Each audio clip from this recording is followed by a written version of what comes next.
So, with the M4 chip now settling in across Apple's lineup, attention naturally shifts to what's next, specifically the M5 Pro and M5 Max chips expected to power the upcoming MacBook Pro models. The good news is that Apple isn't just repeating last year's formula. The M5 chips are said to be built on a new version of Apple's silicon, using TSMC's updated SoC manufacturing techniques.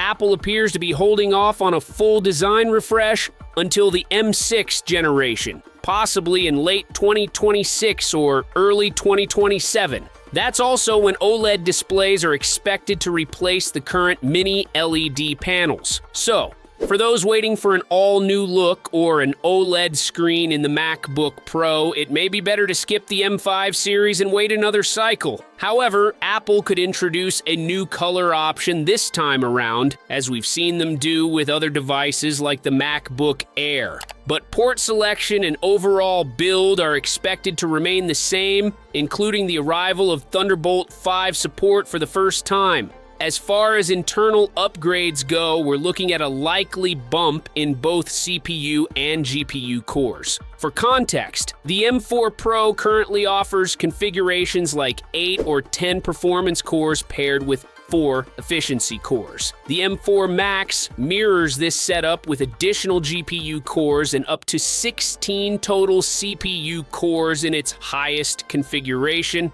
With the M5 Pro, Apple might start at 9 performance cores and scale up to 12 while keeping the same 4 efficiency cores. The M5 Max could start at 11 performance cores and top out at 14, giving us up to 18 total CPU cores. GPU cores are also expected to increase across the board, possibly moving from 16 to 18 on the lower-end M5 Pro and from 40 to 42 on the maxed out M5 Max.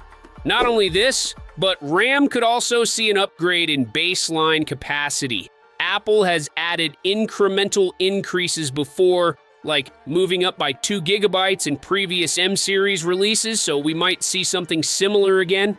And of course, the neural engine is expected to continue advancing. The overall performance jump, including CPU, GPU, and NPU, could be in the range of 20 to 25% compared to the M4 series. But the question is, when can we expect all this? Based on current reports, Apple is planning to release the new M5-powered MacBook Pros in the first half of 2025. Pricing is likely to remain in line with current models, however. Any RAM or storage upgrades might naturally push some models higher.